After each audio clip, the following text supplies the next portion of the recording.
Tenemos a la doctora Gloria Antolín, que ella es hepatóloga, muy junto al equipo de trasplante hepático de Castilla y León, a Marina Berenguer, que ella también es hepatóloga, viene de la FE de Valencia, la doctora Rocío Ayer, que también es hepatóloga, y como la doctora Gloria Antolín, viene desde Castilla y León, Javier Ambuero, que viene del Virgen de Rocío de Sevilla, Rosa Martín Mateo, que viene de aquí del Ramón y Cajal. Y ahora tenemos también, porque es fundamental en este plantel tan importante, contar con enfermería, que para nosotros sabéis que son personas muy especiales, con lo cual contamos con Ana Vidal Plex y Martina Pérez, que vienen las dos de Barcelona, desde el Hospital Clínic de Barcelona.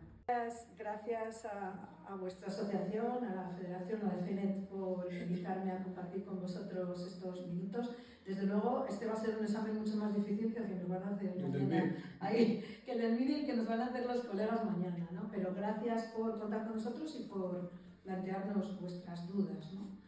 Porque es normal tener dudas, igual que nosotros las tenemos. Yo tirarme de puenting, no estoy trasplantada y no me tiro. Quiero decir que no es imprescindible, aunque no esté trasplantado, tirarse. Hablando en serio, la recomendación de cuándo volver a la vida normal, yo creo que es una recomendación muy importante esta, ¿no? Vamos a decir que depende mucho de las personas y de sus otras patologías, por supuesto, ¿no? Pero vamos a hablar, como decía antes Eva, un poco en genérico, ¿no? Para la mayoría, ¿no?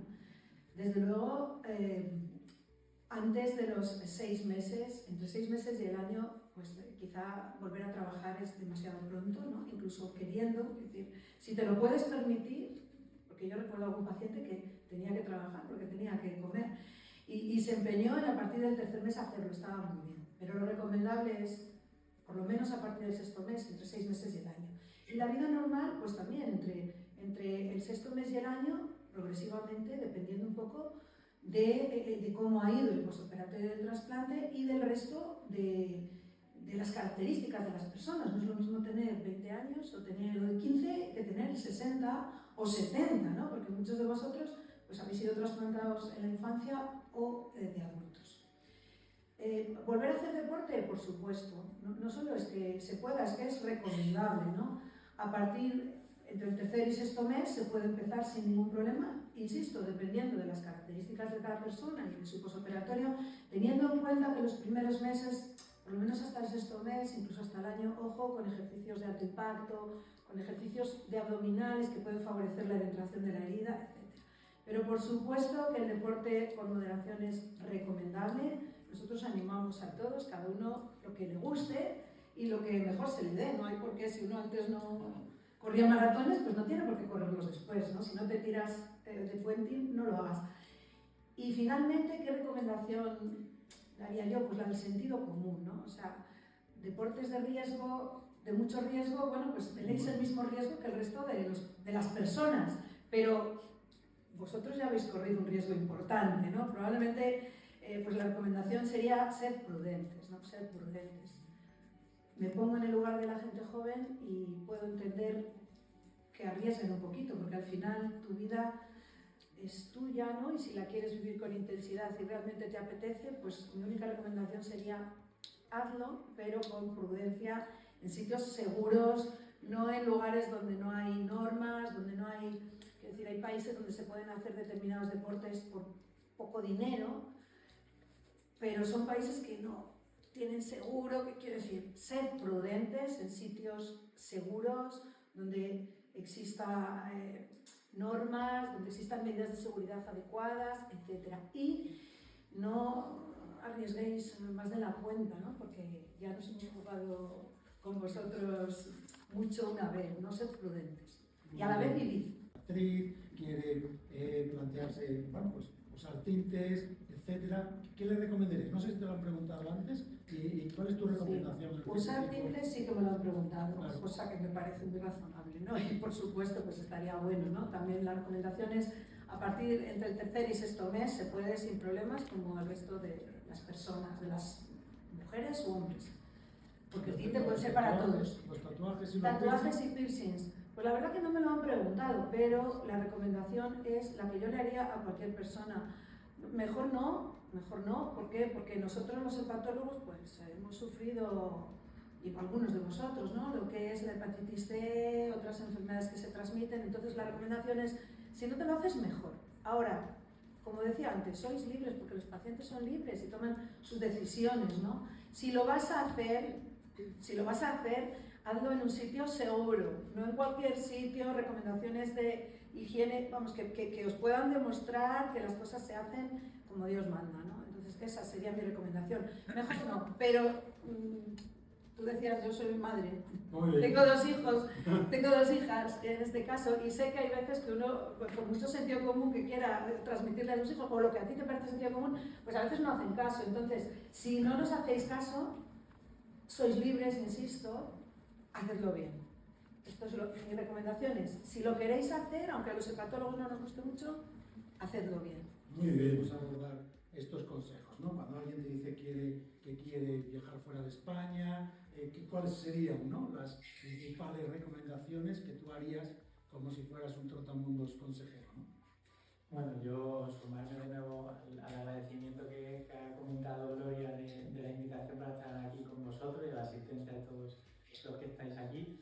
Y bueno, yendo un poco más a lo concreto, es verdad que yendo a recomendaciones generales, yo creo que depende un poco del destino más o menos que uno tenga planteado, ¿no? Todos conocéis bien que no todos los destinos, en el sentido de que cuando uno, me ha centrado un poquito en el trasplante hepático, aunque entiendo que aquí no todo el mundo está trasplantado y por tanto voy a intentar hacer como una doble vertiente, pero entiendo que en el contexto del trasplante hepático uno está inmunodeprimido, puede tener o debe tener alguna precaución en cuanto a algunos destinos, sobre todo yo creo que ese límite temporal que planteaba Gloria también incluso para el ejercicio físico, retomar la vida de esos 6-12 meses, creo que es interesante tenerlo en cuenta de cara a que esa inmunosupresión esté más o menos estable, que no esté con mucho vaivén en ese sentido, por decirlo de alguna manera un poco vulgar. Hay países o zonas, ¿no?, Unión Europea, donde podemos ir probablemente con más tranquilidad si vamos a Asia, países de América, ¿no? Esto es muy importante, yo creo, atender a las recomendaciones del Ministerio de Sanidad, las vacunas que uno tiene que tener puestos, etcétera, porque cualquier prevención en este sentido es interesante. Ya digo, yo creo que para determinados destinos, por lo menos en un post-trasplante inmediato, yo me esperaría, que hay mucho por ver incluso en nuestro propio país, en España tenemos todo lo que queramos y no tenemos que tener prisa por eso. Desde el punto de vista de no estar inmunodeprimido, es verdad que la enfermedad hepática avanzada y particularmente la cirrosis también la deberíamos de considerar un estado de alteración del sistema inmune, probablemente también una inmunosupresión, aunque no sea farmacológica, y también tendríamos que tener cuidado de tener un correcto calendario vacunal para incluso nuestro propio día a día en la ciudad que vivamos, pero desde luego también teniendo en cuenta las recomendaciones de si vamos a algún país en concreto donde hay infecciones endémicas, etc. ¿Son trasplantadas que tengan una hipertensión portal clínicamente significativa, una trombosis portal? ¿Crees que existe algún riesgo en hacer viajes transoceánicos? Bueno, la verdad que es una pregunta que no me había hecho yo nunca. Es cierto que está el típico que se comenta, ¿no?, síndrome de la clase turista o del viajero, ¿no?, que a partir de 4 horas, 6 horas ya se incrementa el riesgo de tener trombosis, pero generalmente son trombosis referidas, bueno, a las piernas, ¿no?, incluso, bueno, que puede afectar de alguna manera al pulmón. Las trombosis asociadas a la hipertensión portal o la cirrosis, cualquiera de los dos, no tienen una motivación de no moverte, ¿no?, en ese sentido, ni de cambio de presiones ni nada de eso, sino que los factores son diferentes, con lo cual a priori el paciente que tenga una enfermedad hepática avanzada no debería dejar de viajar por ese riesgo, porque no. Es importante llevar informes médicos, llevarlos en español y en inglés. ¿Sería recomendable? Bueno, yo creo que sí, ¿no? Yo creo que cuando uno tiene una enfermedad crónica, y estamos en este contexto, pero valdría también para otras, cuanta más información aporte uno mejor, y me atrevería a decir incluso hasta en el territorio nacional por las dificultades muchas veces que tenemos, ¿no?, de que los sistemas sanitarios son diferentes y no tenemos la información de unas comunidades autónomas a otras, ¿no? Más si cabe, si vamos a viajar al extranjero, incluso a países donde, bueno, podamos tener algún tipo de riesgo, y en esta línea no solamente tener este tipo de informes, sino es muy recomendable tener un buen seguro contratado, la tarjeta sanitaria europea, etcétera, para garantizarnos que en un contexto en el que podemos ser un poquito más vulnerables, tener garantizada una asistencia sanitaria correcta y no nos vayamos a llevar ningún disgusto, ¿no? En ese sentido. Cuando después del trasplante, pues dice, bueno, que me gustaría tener una mascota en casa, ¿qué recomendaciones le hacemos? ¿Le decimos que sí, que no? ¿Y cuál le aconsejamos, Ana? En cuanto a las mascotas, nosotros, al menos en el Hospital Clínic de Barcelona, somos bastante permisivos, o sea, no hay ningún problema para que si ya había la mascota en casa, pues siga estando, y luego pues también aplicar el sentido común y intentar, sobre todo los primeros meses, en los primeros 3-6 meses del trasplante, evitar manipular directamente las heces, y en caso de tener que hacerlo, pues lavarse muy bien las manos. Intentar también que las mascotas pues estén bien desparasitadas, que estén con el plan de vacunas, pero por el resto, sentido común, intentar no dormir en la misma habitación, que sobre todo las comidas estén separadas y los espacios donde estemos preparando la comida pues también estén como bien limpios, y en el momento en el que vayamos a nosotros preparar la comida y si justo hemos tocado la mascota, lavarnos bien las manos. Pero teniendo en cuenta estas condiciones de higiene básicas, no hay ningún problema. Igual, hace unos años los programas de trasplante, al menos en el Clínic, sí que eran como mucho más restrictivos, y en los últimos años nos hemos dado cuenta de que no teníamos pacientes que contraían ninguna infección a causa de las mascotas, así que... Incluso en los últimos años se está teniendo en cuenta también el factor positivo de tener las mascotas a nivel emocional, que también es algo a tener muy en cuenta. Las mascotas exóticas, las tortugas...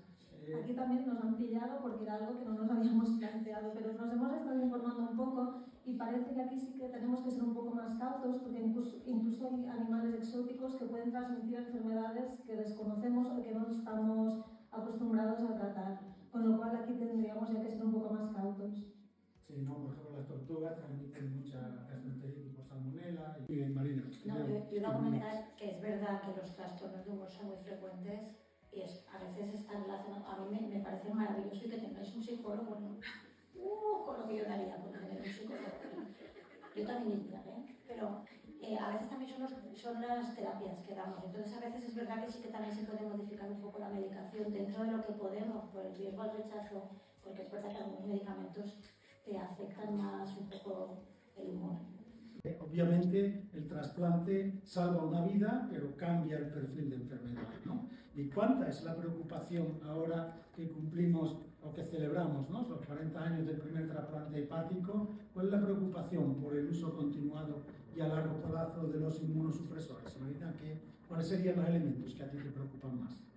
A ver, yo creo que voy a ver con Rocío. Yo creo que me preocupa mucho el problema del síndrome metabólico, de los problemas asociados de tipo hipertensión, diabetes, obesidad que tenemos después del trasplante. Eso lo unes a los efectos secundarios de los inmunosupresores y tienen un impacto negativo en el desarrollo de tumores, en el desarrollo de enfermedad cardiovascular.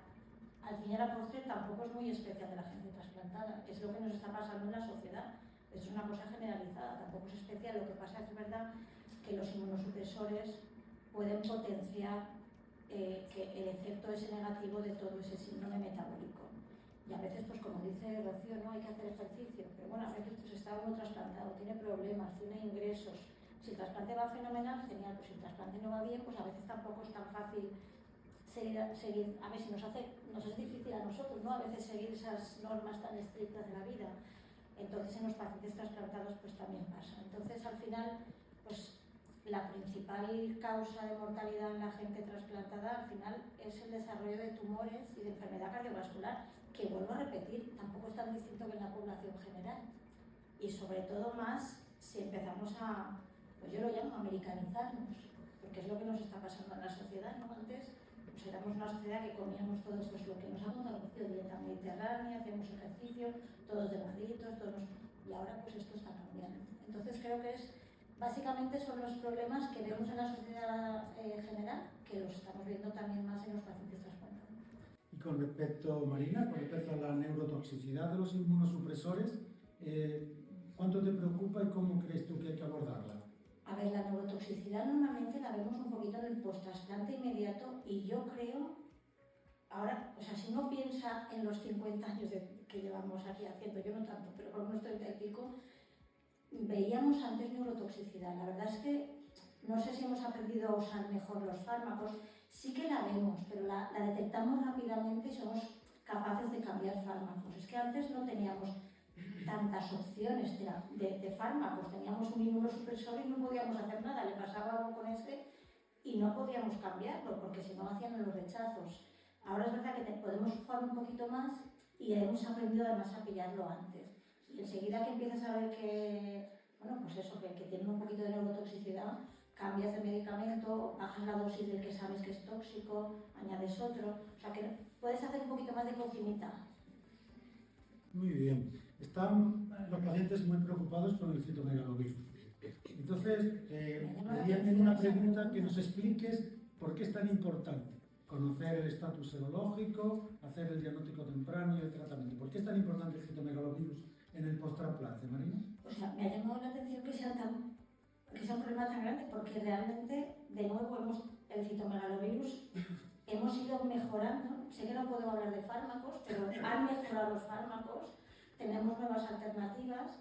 Entonces es un virus como lo del herpes, ¿no? El que uno lo tiene, pues le vuelve a salir el herpes cuando le bajan las defensas, etc. Entonces, el citomegalovirus uno lo puede tener antes de trasplantarse o el donante se lo puede aportar, el órgano donante. Y lo mismo que con el herpes que nos sale cuando nos bajan las defensas, pues este virus se reactiva cuando le bajan las defensas. Y claro, la gente trasplantada por la medicación antirrechazo le bajan las defensas y este virus se reactiva. Y es un virus que puede afectar a varios órganos y en función del órgano donde afecta puede dar hepatitis, puede dar retinitis, puede dar en función de gastroenteritis, afectación del colon, etc. Entonces ahora yo creo que tenemos medicamentos tanto para prevenir, tenemos técnicas diagnósticas para hacer diagnósticos precoces y no lo sé, Gloria, pero yo no lo veo habitual, no creo que es un problema que estamos viendo menos y que tratamos mejor y sobre todo nos anticipamos.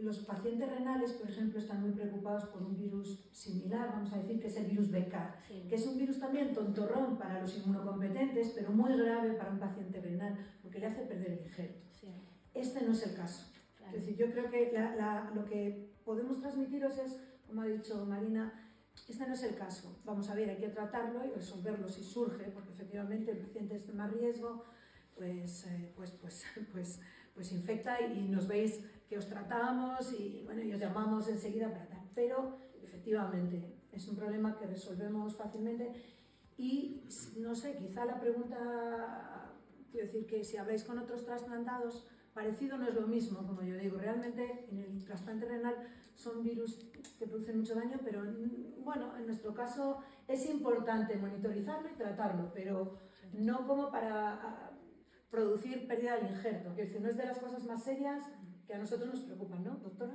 Sí, o sea, yo creo que no nos preocupa ya tanto el citomegalovirus, me ha llamado la atención, a lo mejor en pulmonar es donde pierden a veces, bueno, o sea, en pulmonar y tal, pero en hepático yo creo que tenemos, y además hay medicamentos nuevos y van a salir más, o sea, no puedo hablar de cuáles, pero van a venir por Todos todos. los años.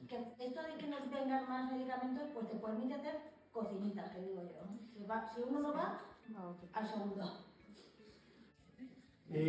¿Cuánto nos tenemos que preocupar por los huesos?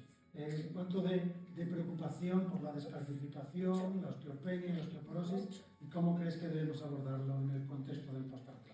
Sí, de forma breve yo incluiría también incluso el pretrasplante, porque hay enfermedades hepáticas concretas como la telangitis biliar primaria, que tiene un déficit de absorción de vitamina D, que por tanto van a tener mayor riesgo de osteoporosis.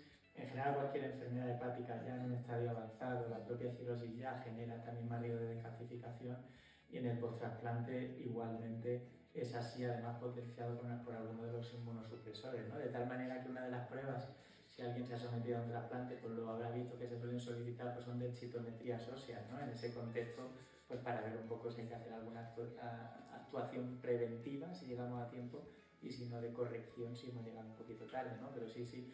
Y aquí incido en lo importante que es hacer ejercicio físico, se ha comentado muchas veces por muchos motivos, pero otro motivo más es el fortalecimiento óseo, ¿no? Un correcto una correcta adherencia a una actividad física incrementa notablemente la masa ósea.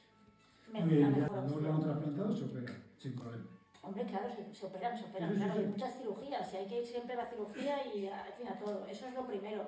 Y están apareciendo nuevos medicamentos, el problema que tienen, a ver, no puedo hablar de los medicamentos que he dicho, pero muchos de ellos que estimulan la respuesta inmunológica y entonces pueden inducir rechazo. Y entonces a veces estos nuevos medicamentos que están saliendo para el hepatocarcinoma y para muchos cánceres, a veces no los podemos utilizar con tanta, en fin, con tanta facilidad en un trasplantado. Pero bueno, se están haciendo ahí, nos estamos también moviendo. Pero desde luego lo importante es hacer un diagnóstico precoz y operar. Siempre el pronóstico mejora sustancialmente si los hemos pillado a tiempo y hacemos una cirugía amplia. Perfecto. Bueno, Javier, la pregunta no la encuentro. Bueno, la verdad es que es un reto la hepatitis inmune una vez trasplantado porque hay que mantener unos niveles más altos de inmunosupresión y como hemos hablado, pues eso favorece la aparición de otros riesgos y entonces tenemos que jugar siempre con el balance de mantener la mínima inmunosupresión pero minimizando a la vez el riesgo de que haya una recidiva de la enfermedad. En cuanto al tratamiento, se trata un poquito diferente al resto de los pacientes trasplantados porque suelen ser pacientes en los que mantenemos los esteroides a dosis muy bajitas. A día de hoy, cada vez el campo de la inmunología en todo tipo de enfermedades autoinmunes está avanzando y hay nuevas opciones. De hecho, bueno, pues, aunque las clásicas se vayan agotando, siempre hay posibilidad de ofrecer algún tratamiento no con tanta evidencia, pero según el caso en el que se podría valorar la indicación. Y bueno, a día de hoy no es que haya variado mucho, seguimos basándonos en los inmunosupresores principales que se utilizan en todos los pacientes, pero siempre con unos niveles un poquito más altos y añadiendo en la mayoría de los casos un poquito de inmunosupresión con corticoides para mantener ese estado de atenuación de la inmunidad un poco más avanzado que en otros casos. Pero sí que es cierto que, como decía Marina, cada año vamos teniendo un nuevo arsenal terapéutico y ha evolucionado desde principios de los primeros trasplantes, si tenemos una opción, si hay efectos secundarios se puede pensar en otra y si no en otra, combinaciones de fármacos, hay posibilidades y según el caso pues, se pueden valorar distintas opciones. ¿Eres mejor antídoto contra el cansancio? Es una pregunta difícil. Es una pregunta difícil. En pacientes, yo trabajo sobre todo en una consulta de pacientes con cirrosis descompensada y en esta afectación la fatiga y la sensación de cansancio está muy presente en esta fase de la enfermedad. Entonces, lo que solemos decir es intentar adaptar, o sea, que no se pongan más presión de la que uno ya tiene, intentar adaptar las actividades en la medida en la que uno lo puede hacer. Sí que es verdad que una vez llega el trasplante, si es el caso, lo más probable es que la persona pueda llegar a volver a hacer todas las actividades que hacía antes, entonces esto también abre un horizonte. No son todos los casos, pero sí. Y aparte de esto, pues nutrición, la nutrición juega un papel importantísimo y el ejercicio físico también. O sea, no hay que dejar de hacer ejercicio físico y adaptarlo a las necesidades de cada uno. Igual hay momentos, estás acostumbrado a una exigencia de 8, pues igual hay que rebajarlo un poco, pero al menos salir a andar 1 hora al día y hacer estiramientos o adaptado a cada uno, pero no dejar de hacerlo cada día. El balneario, sobre todo los primeros 3 meses, o incluso a veces ¿no? un poco más, igual el primer año decimos que no, porque hay riesgo de contraer alguna infección a través de los vapores y de toda la humedad que hay en estos espacios, entonces es mejor que en este post-trasplante inmediato no. En cuanto a los masajes, no hay ninguna contraindicación. Una vez la herida esté bien cicatrizada y cerrada, no hay ningún problema. Sí, también ver dónde se hacen los masajes, ¿no? A veces ir a sitios con personal cualificado, exacto. Sobre pasión. Yo la verdad es que también soy optimista. Hay enfermedades raras que no tienen tratamiento, es verdad, hay varias que no tienen tratamiento y las súper raras que a veces me vienen de pediatría, digo, uy, qué cosas de verdad, qué raras que son. Pero Yo creo que estamos en una época bonita de la medicina. Yo creo que se están haciendo, y en hepatología, creo que se están habiendo ensayos en muchas enfermedades que no teníamos ensayos hasta hace bien poco. Has dicho en la autoinmune, o sea, empiezan a haber cosas. A ver, los más mayores, llevamos aquí 35 años y había cosas que dices, es que no hay ni una cosa nueva. Y ahora, yo personalmente soy optimista. Veo que se empieza a mover en varias de las enfermedades, así, no las hiper raras, pero en fin, las que veo aquí las asociaciones un poco, sí. Por dar un poco de debate, efectivamente, va a cambiar mucho gracias a que la tecnología es la que nos va a permitir la secuenciación genética, intervenciones a ese nivel, lo que se está desarrollando ahora mismo, que es la medicina personalizada, ¿no? Entonces, este es un campo que ha empezado a desarrollarse en algunos ámbitos, como la oncología, por ejemplo, en genética humana, pero afortunadamente nos irá llegando a todos y además se democratizará, porque hasta hace muy pocos años esto era muy caro, o sea, secuenciar el genoma humano era carísimo y ahora mismo realmente puedes secuenciar tu genoma, puedes pedirlo por internet y te vale 60 euros. Quiero deciros que realmente esto va a cambiar porque la tecnología lo permite, se ha democratizado el uso de todos estos técnicas diagnósticas que hasta hace poco eran muy difíciles, muy complejas, muy caras y ahora casi se va a poder hacer, pues no voy a decir que en todos los hospitales, pero en muchos hospitales referentes en nuestro país probablemente se puede. Sí, yo creo que, vamos, y uniendo con lo que se estaba comentando anteriormente, yo creo que es interesante el concepto de enfermedad rara en la hepatología porque realmente todas las enfermedades hepáticas son raras en términos de prevalencia, salvo dos, que son dos problemas de salud público enormes, que es la enfermedad asociada al consumo de alcohol y la enfermedad asociada a trastornos metabólicos. Si quitamos esos dos gigantes, el resto, todas, sin excepción, son enfermedades raras o ultra raras, como alguna que hacía mención Marina antes, muy asociada a un determinante genético muy concreto. Con todo y con eso, pese a ser enfermedades raras, hay un movimiento, desde mi punto de vista, muy importante en términos diagnósticos, como se ha comentado ahora mismo, fisiopatológicos y de tratamiento. En concreto, la colangitis esclerosante primaria, que es verdad que, por emplear una palabra un poquito vulgar, es de las enfermedades más puñeteras que podemos tener nosotros, es difícil, los tratamientos a día de hoy son subóptimos para modificar la historia natural y eso es una realidad.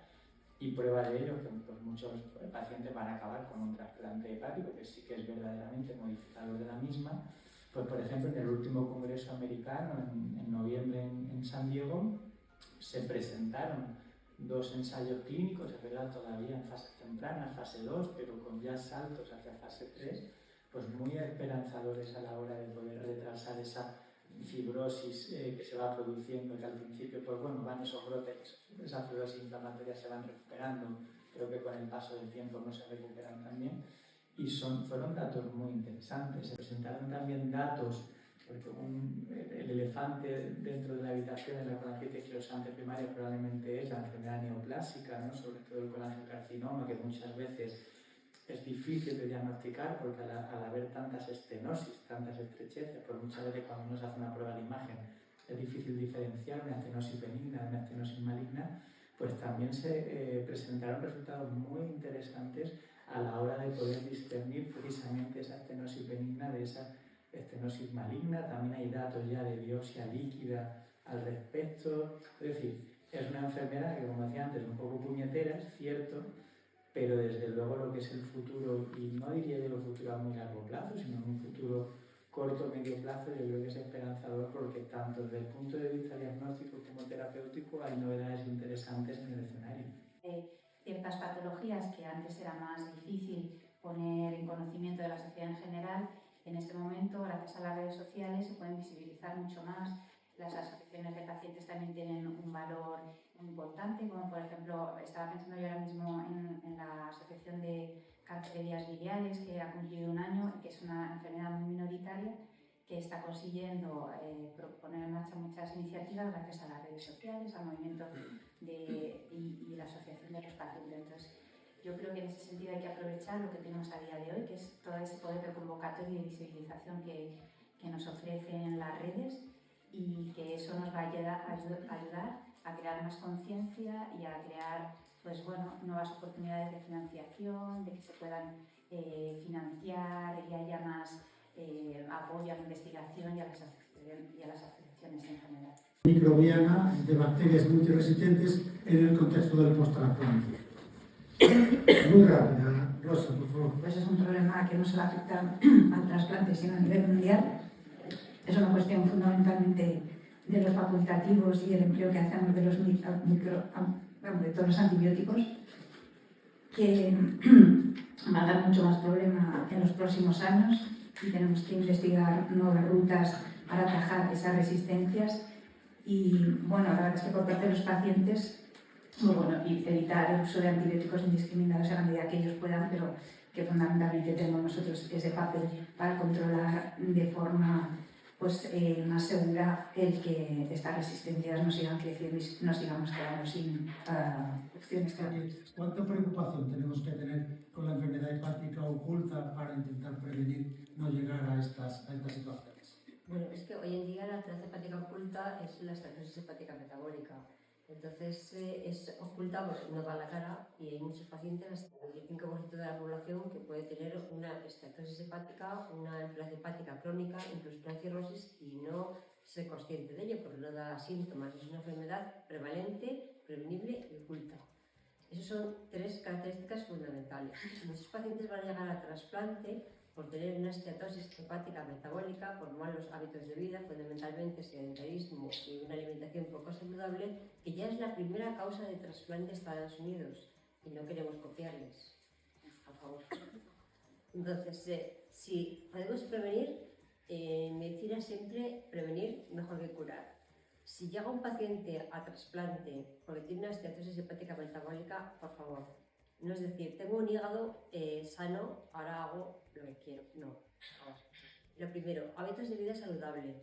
Una dieta equilibrada, basada en dieta mediterránea que ha demostrado su eficacia, basada en frutas, verduras, ácidos grasos y poliinsaturados, omega 3, poca carne roja, carne blanca, frutos secos, aceite de oliva, virgen extra, nada de azúcar simple. Eso va a beneficiar nuestra salud hepática. Cero alcohol. Ni la comida, ni el que se echa, que se evapora. Pueden quedar trazas. Y de esta manera podemos conseguir que si un paciente tiene una enfermedad hepática metabólica que la lleva al trasplante, no vuelva a recidivar, porque si sigue los hábitos de vida que tenía antes, va a recidivar. Y además, se puede potenciar. Si un paciente tiene una enfermedad hepática metabólica y además consume alcohol, el riesgo se incrementa. Con lo cual son patologías que pueden incluso potenciarse. Con lo cual, en un estilo de vida saludable y hacer ejercicio físico, como recomienda la OMS, 150 minutos a la semana, por lo menos de ejercicio físico, ya sea aeróbico, anaeróbico, ahí cada uno lo que pueda. Porque no todo el mundo tiene la misma capacidad, creo que es fundamental. Y sobre todo evitar el sedentarismo. 8 horas de inactividad física significa que todo lo que te has comido se va a convertir en grasa. Es importante la actividad física, moverse, estar activo. Eso va a favorecer la salud hepática y el futuro. Dieta y ejercicio. Perfecto, o sea que dieta mediterránea relacionadas con los trastornos tróficos de la piel y por supuesto las neoplásicas. En realidad, todo lo que sea preparar la piel para que esté en perfectas condiciones en el momento de una intervención es perfecto. Entonces tendríamos que tener en cuenta una hidratación diaria, evitar también la aplicación de productos con alcohol que siempre irritan la piel.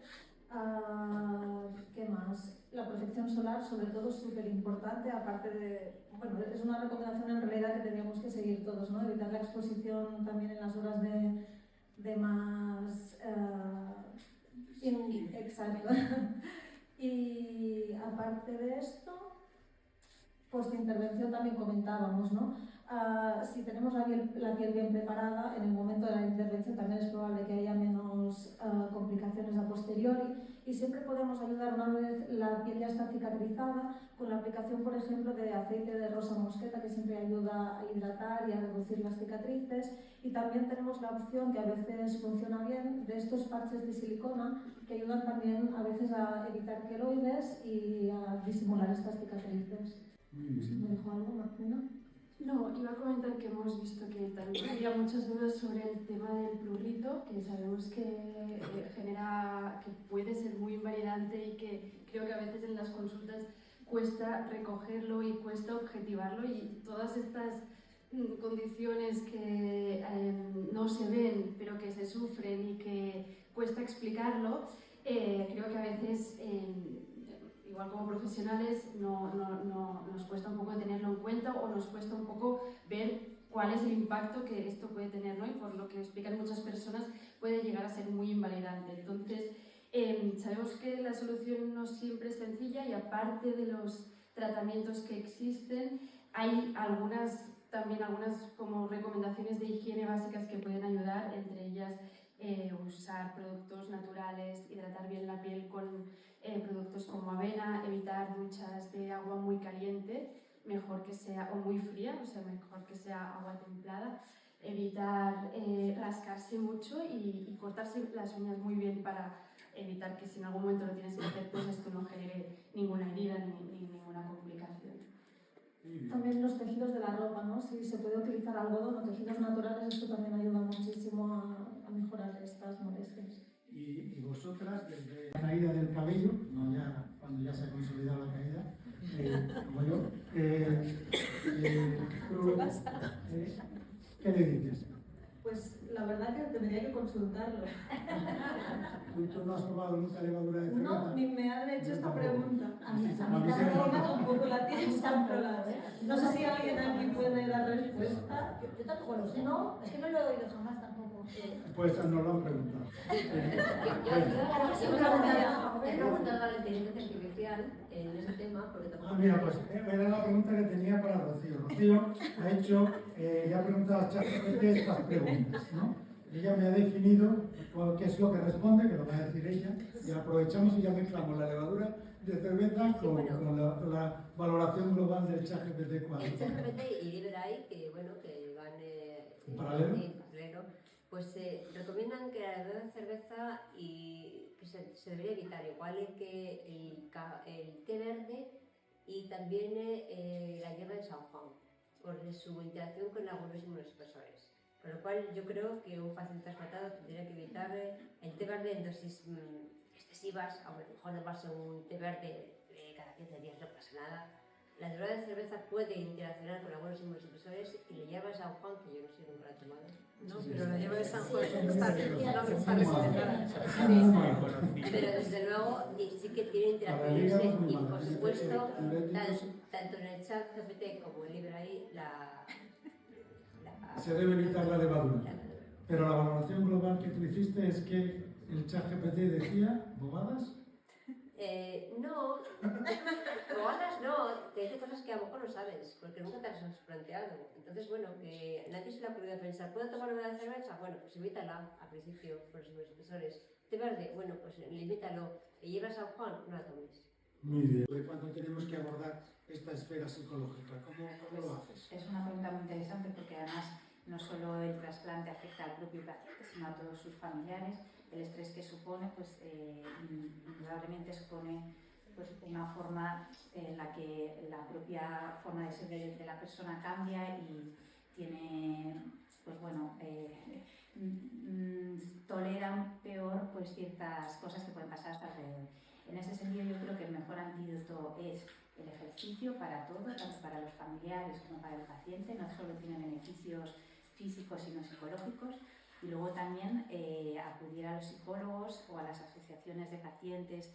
Por ejemplo, en el Ramón y Cajal, que hay una asociación dirigida por un psicólogo que les ayuda con técnicas de mindfulness, con técnicas de relajación, de respiración, dando ciertas pautas que te ayuden a, en un momento dado en el que sientas que ya no puedas más, pues saber que en ese momento tienes que salir a la calle a caminar 20 minutos, a parar a hacer unos ejercicios de respiración, intentar meditar. Todo eso es imprescindible y debemos implementarlo no solo después del trasplante, sino antes del trasplante, e implicar no solo a los pacientes, sino a los familiares. Muy bien, Marina. No. ¿Es para cuándo un circuito específico para el paciente trasplantado e inmunosuprimido en las urgencias de los hospitales? Lo pusimos para el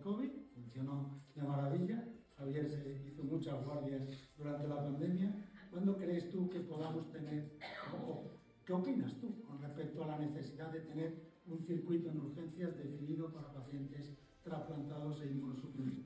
Yo creo que un circuito para pacientes inmunodeprimidos, que no solo son los trasplantados, son los oncológicos, son los cirróticos, son una serie de pacientes con enfermedades autoinmunes con tratamiento de alto nivel, claro que debería de ser obligatorio, vamos a decir. ¿Cuándo lo tendremos?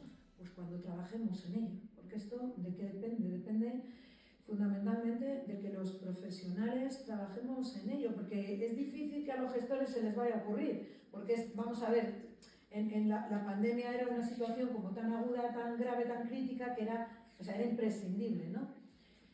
Y es posible que el circuito no sea necesario que sea tan extremo, vamos a decir, mejor todavía, porque es más fácil de implantar, pero creo que es una gran idea, una gran propuesta para que vayamos, como he dicho antes, los médicos cambiamos, la ciencia va cambiando, los conocimientos van cambiando y la organización y la gestión también tienen que cambiar. Entonces, son necesidades que tenemos que ir planteando en nuestros hospitales y además que no se nos olvide que no tenemos por qué plantearlo solo los que trabajamos con trasplantados, sino es cuando salen bien las cosas, cuando uno consigue aliarse con todos los demás profesionales que también tratan a estos pacientes.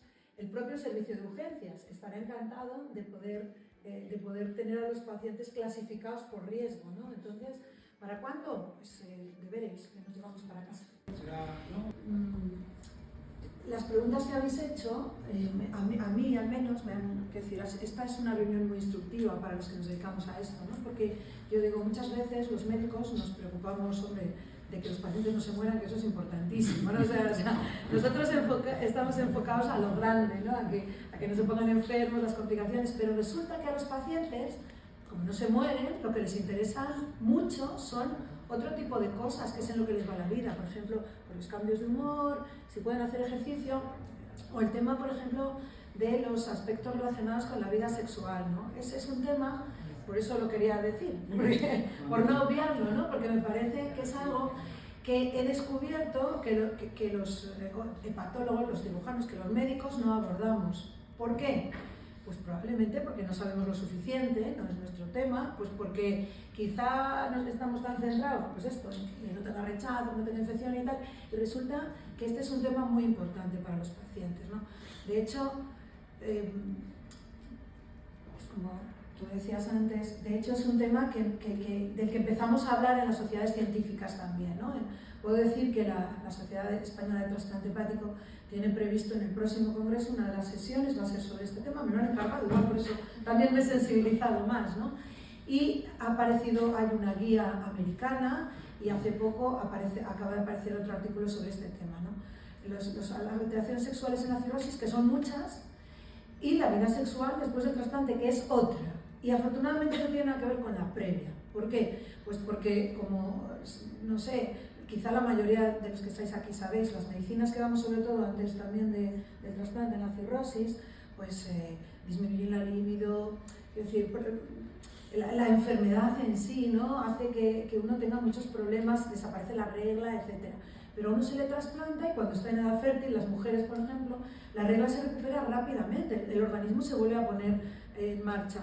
Y claro que se puede tener hijos. Es una pregunta importante, que esto sí que he hablado con mis pacientes. Cuando una mujer quiere tener hijos, lo que tiene que hacer es decírnoslo para ayudar, porque hay determinadas medicinas que son menos seguras, que nosotros muchas veces podemos eliminarlas y dejar a la paciente con lo más seguro para que pueda tener hijos con la máxima seguridad que podemos dar, que es la misma que cualquier mujer no trasplantada, que tampoco tiene, por supuesto, garantizado que su hijo vaya a ir bien. Pero quiero decir que este es un tema que creo que es importante que los propios pacientes nos pregunten y que nosotros vayamos aprendiendo de los expertos en esto. Nosotros no somos los expertos, los ginecólogos son expertos, pero reconozco que también saben poco porque ellos no ven trasplantados. O sea, lo que necesitamos es un trabajo común. Ellos escuchar las necesidades del paciente y escucharnos a nosotros, lo que nosotros no podemos hacer con nuestro paciente, lo que no podemos quitar, etc. Y nosotros escucharles a ellos para poder dar pues, una información correcta, ¿no? Sin miedos, pero con prudencia, y para que, bueno, pues que sea un aspecto de la vida que, insisto, que lógicamente le preocupa a las personas, a todas las personas, y sí que creo que en casi ninguna guía, nosotros tenemos una guía publicada y accesible a pacientes, a todo el mundo, y de ese tema, por ejemplo, pues no se habló en su momento, ¿no? Yo ahora me lo replanteo y creo que es algo que hay que tener en cuenta, desde luego. Totalmente. A ver, yo voy a comentar, es verdad, los americanos hayan ido muchísimo más rápido, es verdad que ha cambiado todo, Manolo, esto también es otra de las 50 años de... porque es verdad, porque hemos aprendido, a mí me llamó la atención el otro día, tuve una niña que pasaba de infantil al adulto, y cuando le dije que claro, evidentemente podría tener hijos y tal, era la primera visita, yo sí que lo abordo desde hace mucho tiempo, pero porque estoy metida en el grupo este de sexualidad y tal, pero se quedó sin nada. O sea, es que era como que lo tenía súper metido, que ella ya no iba a poder tener hijos nunca. Y me parece que es un tema que es verdad y que lo tenemos que abordar, tenemos que ser proactivos en abordarlo, que es lo que tú has dicho, y hay que comentarlo, porque a veces, y también el tema de la sexualidad, ¿no? Yo hay muchas consultas que estaban ahí, que se van, no se van, ya cuando empiezan a que se van, no se van, digo, me van a hacer la pregunta y ya la saco yo, porque... Claro. Y creo que tenemos que ser proactivos en eso nosotros. Hace 16 años presentamos nosotros un póster aquí en esta disfunción sexual masculina en pacientes con cirrosis y bueno, con unos resultados penosos, ¿no? Funcionó fatal, ¿no? Pero sí es verdad. Pero después del trasplante funciona fenomenal. No, claro, es que la situación es completamente distinta. Claro, esto era un cirrótico pre-trasplante, ¿no? Sí, nosotros los bebés de la unidad, que además nos hicieron muchísima, a mí personalmente me pareció muy bonito, una mujer joven, trasplantada de adulta, pero con 30 años, y fue ella la que vino diciendo, yo quiero tener hijos, ¿puedo? Bueno, os voy a contar la anécdota. La verdad que vino y me dijo, he ido al ginecólogo y me ha dicho que si estoy loca, que ni se me ocurra, que qué quiero tener, ¿no? Esa es la verdad, venía de otro hospital y yo le dije, claro que puedes tener, de hecho, lo sabéis, me imagino, hay estudios muy amplios en pacientes en trasplantadas renales, sobre todo, porque hay muchas más, ¿no? Que lo que demuestran es esto, que el índice de anomalías cromosómicas, etcétera, pues es similar al de la población general, es decir, que le puede tocar a uno como le puede tocar a cualquier ciudadano. Y es una alegría tremenda, o sea, la chica le dije, espera al año, que es lo que hay que recomendar, espera al año, esperó, cuando llevaba como año y medio tal, dijo, yo quiero, bueno, pues espérate, te quito el CC, y se quedó embarazada enseguida. Y al año y medio se volvió a quedar embarazada. Tienen niños hermosísimos y bueno, pues ¿por qué no? Yo quiero decir, vuelvo a decir lo de antes, los pacientes sois libres. Es que sois libres, los médicos no somos los padres ni los que mandamos a los pacientes. Somos los que os recomendamos lo que puede ser mejor para vuestra salud. Pero evidentemente hay muchas personas que no nos hacen caso y algunos por eso están enfermos, ¿no? Pero quiero decir, nosotros recomendamos, no antes del año. Espera primero a estar tú en condiciones para luego poder tener un bebé. Y después, pues claro, la gente que quiera tenerlos que los tenga y que no quiera tenerlos, pues como el resto de la población, que no los tenga. Esta también no es una obligación tener hijos, ¿no? Pero que sepáis que se pueden tener. Sí, yo pienso lo mismo. Yo creo que un paciente trasplantado no se tiene que considerar una persona enferma. Es una persona que tiene unas características especiales, pero que tiene una vida normal. Puede tener hijos, como bien dice Gloria, puede tener una vida sexual activa, puede hacer ejercicio, puede hacer la mayor parte de ejercicios, aunque a lo mejor evitar deportes de contacto que supongan un aumento de la presión abdominal. Pero yo creo que tienen que considerarse personas sanas, que les hemos dado una segunda oportunidad, y creo que esto es muy importante que lo tengan en cuenta. Creo que transmitirles esta idea de que pueden llevar una vida normal, activa, sexual, de dieta, de ejercicio, pues yo creo que es fundamental para que se sientan personas sanas y evitar la anedonia, la sensación de falta, ausencia de placer por las cosas de la vida. Cuando estás trasplantado no tienes por qué tener ese deseo, tienes que ser una persona plena, y creo que esto es un buen mensaje importante para todas las personas que están trasplantadas. Y tendréis que entender, tendréis que entender que es posible que vuestros médicos tengan limitaciones, claro.